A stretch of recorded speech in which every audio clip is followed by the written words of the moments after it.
Okay, good evening everyone. करें शुरू अब? Yes ma'am. ठीक है। देखो, हम कर रहे थे मिन पार पैरिटी कर रहे थे। हम अपनी जो थ्योरी है अपनी मिन पार पैरिटी वाली कर रहे थे। अब इसमें आगे करते हैं हम, जैसे हिंदी में हमने क्या बोला था, टकसाली समता सिद्धांत बोला था, वो हमने शुरू कर ली थी। तो उसमें हमने बेसिकली बोला था कि जो मिंट पार एक्सचेंज रेट है ना, वो कैसे डिसाइड होता है, वो हमने बात कर ली थी। कैसे उसका रेशो हमने निकाल के बात की थी कि अगर हमें एक कंट्री का में एक्सचेंज रेट निकालना है मिन पार पैरिटी में, ठीक है, मिन पार पैरिटी थ्योरी में अगर हमें निकालना है तो हम कैसे निकालेंगे, हमने वो बात कर ली थी। अब आगे बोल रखा है इसने कि अगर आपके जो क्या बोलते हैं एक्सचेंज रेट में फ्लक्चुएशंस हो, अगर एक्सचेंज रेट जो आपका विनिमय दर है उसमें परिवर्तन हो, तो कैसे क्या चीजें कैसे चीजें एग्जीक्यूट होंगी। ठीक है, और उसमें गोल्ड पॉइंट्स का क्या, हमने इसमें गोल्ड पॉइंट्स की भी बात की थी। ठीक है, तो गोल्ड पॉइंट्स में इसमें क्या रोल रहेगा, अब हमें मेन वो बात करनी है। ठीक है, इसके लिए पहले स्क्रीन शेयर कर लेते हैं।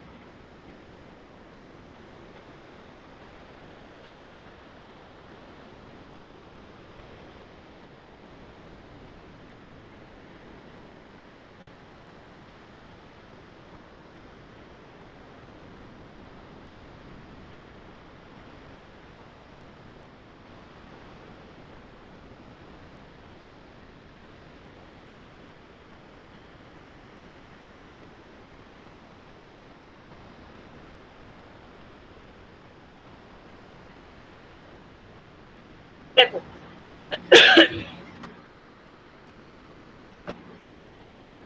हमने मेन पढ़ा था।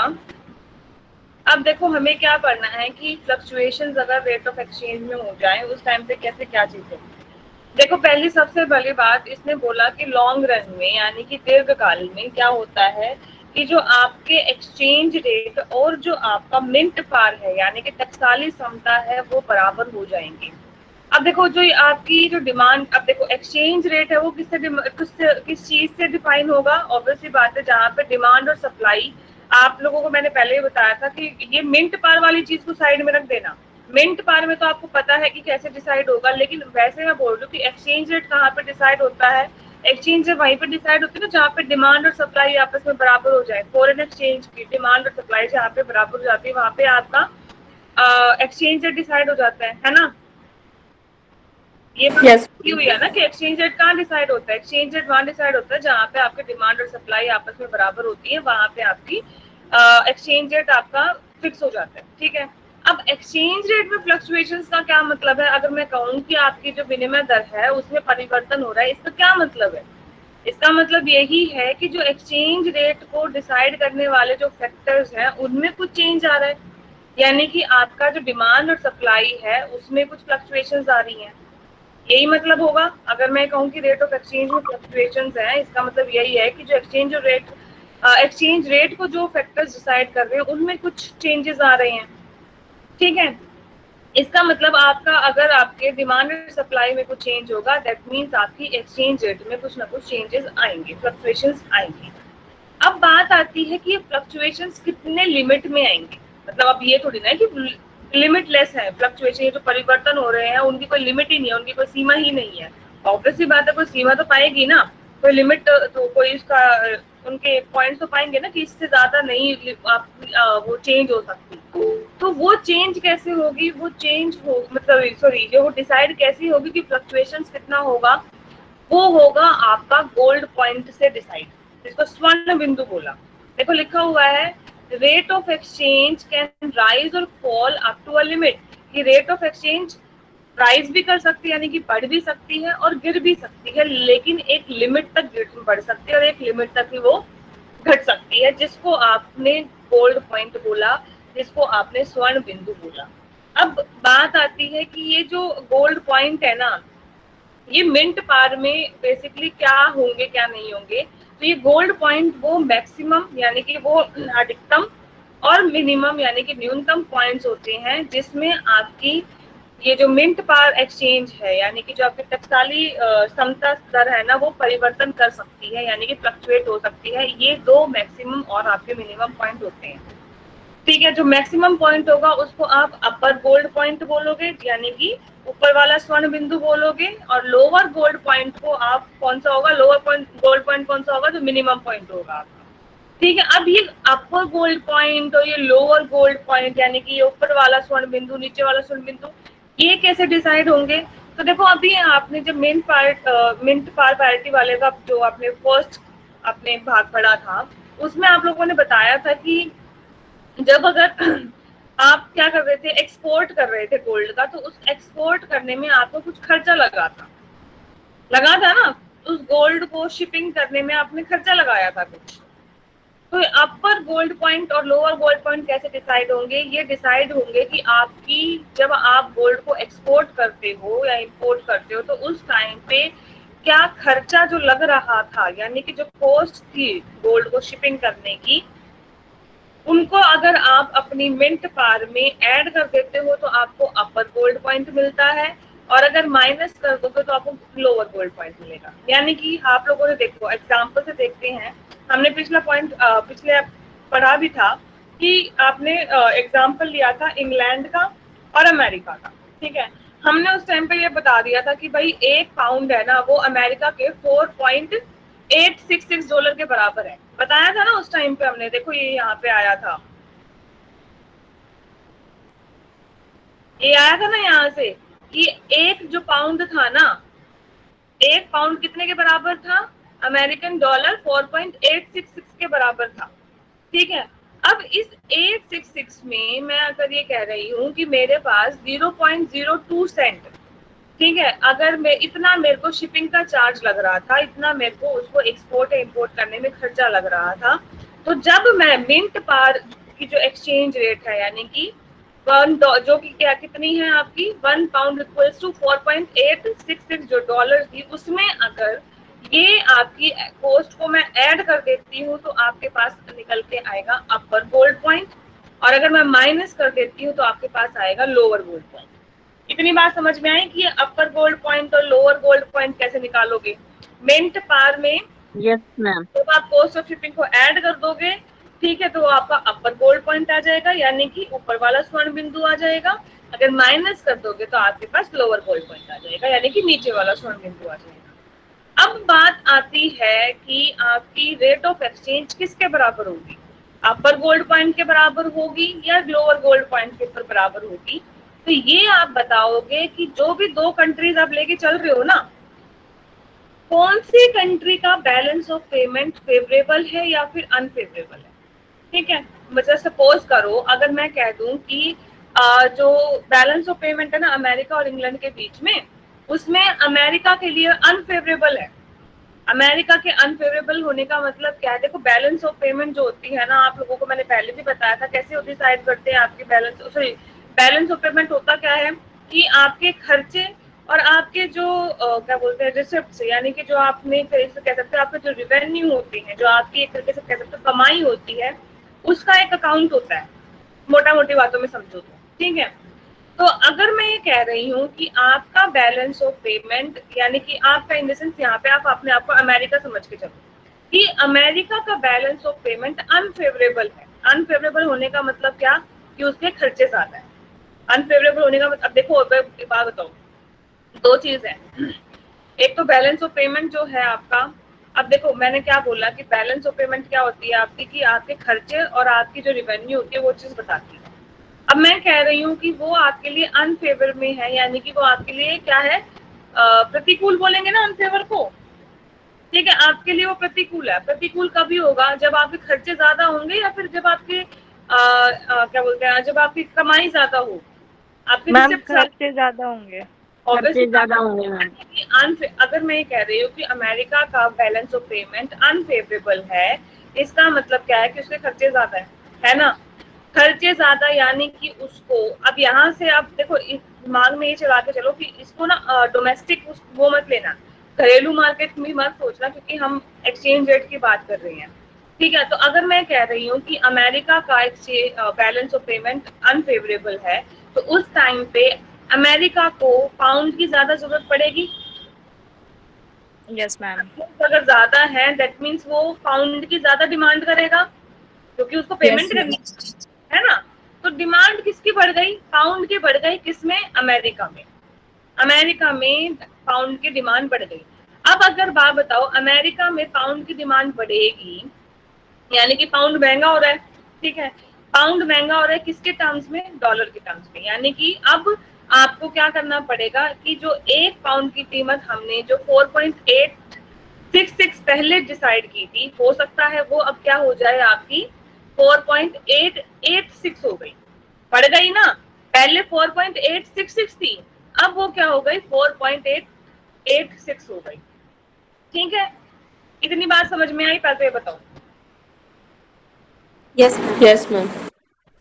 अब देखो, ये जो इसकी अब क्या हुआ कि पाउंड का प्राइस बढ़ गया, है ना, पाउंड का प्राइस, लेकिन ये जो 4.886 वाली है ना, इससे ऊपर नहीं जाएगा, इस लिमिट से ऊपर नहीं जाएगा। अगर इस लिमिट से ऊपर जाता है, अगर इस लिमिट से ऊपर जाता है, तो उस केस में अमेरिकन क्या करेंगे, अपने डॉलर के टर्म्स में पेमेंट करने की बजाय उसको गोल्ड की टर्म्स में पेमेंट करना शुरू कर देंगे।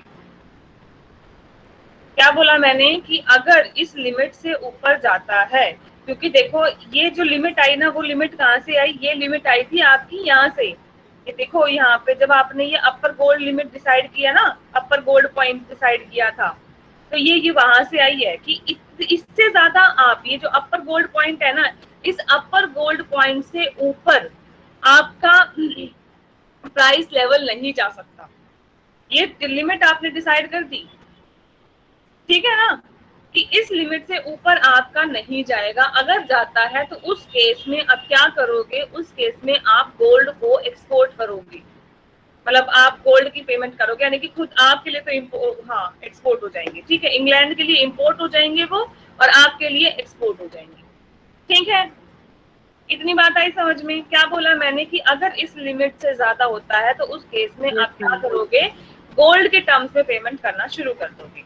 इसका मतलब क्या हुआ कि ये जो है ना कि 1 पाउंड आपका 4.886 था, ये क्या हो गई, ये आपकी अपर लिमिट हो गई, ये आपकी ऊपरी सीमा हो गई इसकी मिंट पार में, कि अगर इससे ऊपर जाता है तो उस केस में आप क्या करोगे, गोल्ड में आप एक्सपोर्ट करना शुरू कर दोगे, गोल्ड में पेमेंट करनी शुरू कर दोगे, ठीक है। तो अमेरिका के लिए क्या हो गया, ये अमेरिका के लिए हो गया ये आपका गोल्ड एक्सपोर्ट पॉइंट, कि इसके बाद आप गोल्ड को एक्सपोर्ट करना शुरू कर दोगे। और इंग्लैंड के लिए आप इसको बोल सकते हो गोल्ड इंपोर्ट पॉइंट, क्योंकि अगर हम एक्सपोर्ट कर रहे हैं तो उनके लिए तो वो इंपोर्ट हो जाएंगे ना, है ना, ऑब्वियस सी बात है, यानी कि उनके लिए वो लोअर पॉइंट हो जाएगा।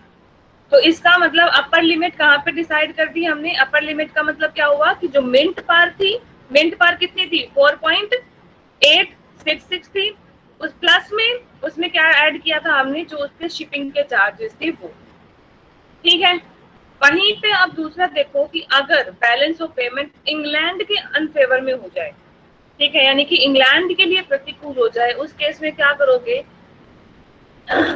उस केस में देखो अब क्या, अब देखो अगर मैं कह रही हूँ कि इंग्लैंड के लिए फेवर में नहीं है चीजें, ठीक है, अब इंग्लैंड को, अब खुद इंग्लैंड बन जाओ और दूसरे को अमेरिका बना दो, ठीक है। अब मेरे फेवर में ऑब्वियस सी बात है नहीं है क्या चीज, आपका बैलेंस ऑफ पेमेंट। तो एक बात बताओ, अब आपको डॉलर की ज्यादा जरूरत पड़ेगी ना, इंग्लैंड बन जाओ। अब इंग्लैंड में अगर इंग्लैंड की खुद की के लिए वो अनफेवर है उनका बैलेंस ऑफ पेमेंट, तो अब एक बात बताओ, ज्यादा आपको पेमेंट किसको करनी है, अमेरिका में पेमेंट करनी है, दैट मीन्स आपको डॉलर ज्यादा चाहिएगा।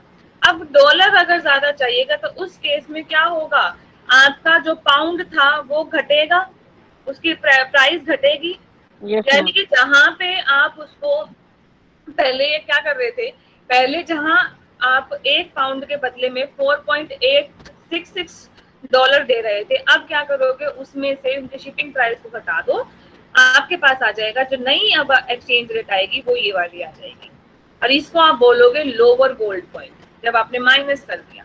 यानी कि लोअर गोल्ड पॉइंट आपने कैसे निकाला कि मिंट पार में से जब शिपिंग चार्जेस को आप माइनस कर दोगे, वो आपका लोअर गोल्ड पॉइंट आ जाएगा, ठीक है। अब जो एक्सचेंज रेट है इस पॉइंट से बिलो फॉल नहीं करेगी, यानी कि गिरेगी नहीं, अगर गिरती है तो क्या करोगे, वही इंग्लैंड फिर क्या करेगा, डॉलर के टर्म्स की बजाय उसको गोल्ड में पेमेंट करना शुरू कर देगा, ठीक है, इतनी बात आई समझ में? Yes ma'am. अब इसके ऊपर आ यस जाओ। मैम। अब इस डायग्राम को देखो, कुछ नहीं है ये डायग्राम। देखो ऑब्वियस ही बात है, जहां डिमांड एंड सप्लाई, अब ओ एक्स एक्सिस पे वही डिमांड एंड सप्लाई है फॉरेन एक्सचेंज की, ओ वाई पे आपका एक्सचेंज रेट है, ठीक है। अब कहाँ पे एक्सचेंज रेट डिसाइड होती थी? जहां पे डिमांड सप्लाई को कट करती थी, ठीक है। ये डिमांड सप्लाई ने कट करा, ये पी पॉइंट आपका इक्विलिब्रियम पॉइंट हो गया, और ये वाली आपकी एक्सचेंज रेट आ गई मिंट पैरिटी वाली। ये जो ये लाइन दिख रही है, एम लाइन दिख रही है सभी को? ये जो एम लाइन है ये मिंट पैरिटी वाली लाइन है, यानी कि जो आपका कौन सा था कि 1 पाउंड के बदले में जितना आप डॉलर दे रहे थे स्टार्टिंग में, ठीक है। ये आपने यू वाली जो लाइन दिख रही है, ये वाली यू वाला पॉइंट, ओ यू पॉइंट दिख रहा है, ये आपका मिंट पैरिटी का अपर लिमिट है, और ये ओ एल वाला है, ये मिंट पैरिटी का लोअर लिमिट है, ठीक है। अब देखो ये जो पॉइंट्स दिख रहे हैं ना, ये अब आपके लिए रिलायबल मतलब यूजफुल नहीं है। ये जो डैश डैश वाली लाइनें दिख रही हैं, ये अब आपके लिए यूजफुल नहीं है। क्यों नहीं है? क्योंकि ये आपने अपर लिमिट डिसाइड कर दी, तो ऑब्वियस सी बात है इससे ऊपर तो आप जाओगे ही नहीं। इससे ऊपर ना तो आपकी इससे ऊपर तो आप अपनी एक्सचेंज डिसाइड कर ही नहीं सकते। इसीलिए अब जो आपका डिमांड कर्व बनेगा ना, वो कौन सा हो गया? U D D dash R. अब ये डिमांड कर्व है आपका ये वाला, ठीक है। और आपका सप्लाई कर्व कौन सा हो जाएगा? ये वाला, L S S dash N. क्योंकि आपने अपनी अपर लिमिट और लोअर लिमिट डिसाइड करके बता दी है, इसीलिए अब ये वाले एरियाज आपके लिए यूजफुल नहीं है, आपके किसी काम के नहीं, ठीक है। दूसरी बात, अब जो आपकी एक्सचेंज रेट है ना, वो कौन से रीजन में फ्लक्चुएट करेगी, कौन से रीजन में परिवर्तन करती रहेगी? ये वाला ओ यू से ओ एल के बीच में, यानी कि ये जो पॉइंट दिख रहा है ना, ये सारा ये वाला पॉइंट दिख रहा है, जो इस पॉइंट के बीच में आपकी एक्सचेंज रेट फ्लक्चुएट करेगी। अगर इससे ज्यादा, इस 4.886 से ज्यादा अगर आपका डिमांड आप मतलब एक्सचेंज रेट बढ़ती है, तो एक बात आओ, वो ऊपर तो जाने से रही। क्यों? क्योंकि आपका डिमांड कर्व भी देखो, डिमांड कर्व ही डाउनवर्ड स्लोपिंग जा रहा है यहाँ से। मैं क्या कह रही हूँ कि 4.886 से ऊपर आपकी फ्लक्चुएशन सॉरी आपकी एक्सचेंज रेट नहीं जा सकती। क्यों? क्योंकि आपका डिमांड कर्व ही डाउनवर्ड स्लोपिंग है। और सप्लाई कर्व क्या है? सप्लाई कर्व देखो इस रेट, इस लाइन पे कितना है, कैसा है आपका सप्लाई कर्व? अपवर्ड स्लोपिंग की बजाय कैसा है? पैरेलल है ओ एक्स एक्सिस के। उस वैसे ही इस लिमिट से, इस ओएल लिमिट से 4.846 से नीचे नहीं जा सकती आपकी। क्यों? क्योंकि आपकी सप्लाई कर्व इस केस में देखो बढ़ रही है, ऑब्वियसली बात है, तो नीचे जा नहीं सकती एक्सचेंज रेट। और आपका डिमांड कर्व भी पैरेलल है ओ एक्स एक्सिस से, तो भी नीचे नहीं जा सकती। यानी कि मिंट पैरिटी में आपने क्या किया? आपने अपर लिमिट और लोअर लिमिट डिसाइड कर दी कि इसके बीच में ही आपकी एक्सचेंज रेट फ्लक्चुएट हो गई। और अगर इनसे ऊपर या नीचे जाती है आपकी एक्सचेंज रेट, तो उस केस में आप क्या करोगे? आप सीधा गोल्ड के अंदर, गोल्ड का ही एक्सपोर्ट या गोल्ड का इंपोर्ट करके दोबारा से अपनी एक्सचेंज रेट को इक्विलिब्रियम पॉइंट पे ले आओगे, ठीक है ना? Yes ma'am. अब एक चीज और ध्यान रखना कि ये जो लिमिट हमने डिसाइड कर दी है ना, ये लिमिट भी क्या है कि कोई आपका एक तरीके से फिक्स नहीं होती। ये गोल्ड पॉइंट भी फिक्स नहीं होते। देखो लिखा हुआ है that even gold points are not fixed. ये गोल्ड पॉइंट फिक्स नहीं होते। क्यों? क्योंकि जब गोल्ड पॉइंट फिक्स क्यों नहीं हो रहे? क्योंकि इसके अंदर हमने कॉस्ट ऑफ ट्रांसपोर्टिंग, यानी कि जो आपने यातायात के जो खर्चे थे और जो इंश्योरेंस वगैरह के खर्चे थे, उनको ऐड किया था। और यातायात के खर्चे और इंश्योरेंस के जो खर्चे होते हैं कभी भी फिक्स नहीं होते हैं, वो चेंज होते रहते हैं। इसीलिए हो सकता है कि आपके जो गोल्ड पॉइंट्स है वो भी क्या होंगे, आपके चेंज हो सकते हैं। आई बात समझ में? Yes ma'am. यही है आपका मिंट पैरिटी। मैम ये गोल्ड की फॉर्म में एक्सचेंज अभी भी होता है या फिर छोड़ी की फॉर्म में बताया गया बस? नहीं, अब भी कुछ नहीं होता है, गोल्ड वाला कुछ नहीं होता, ये सब थ्योरी की फॉर्म में है, अब नहीं होते ये चीजें। देखो ये थी आपकी मिंट पैरिटी। किसी को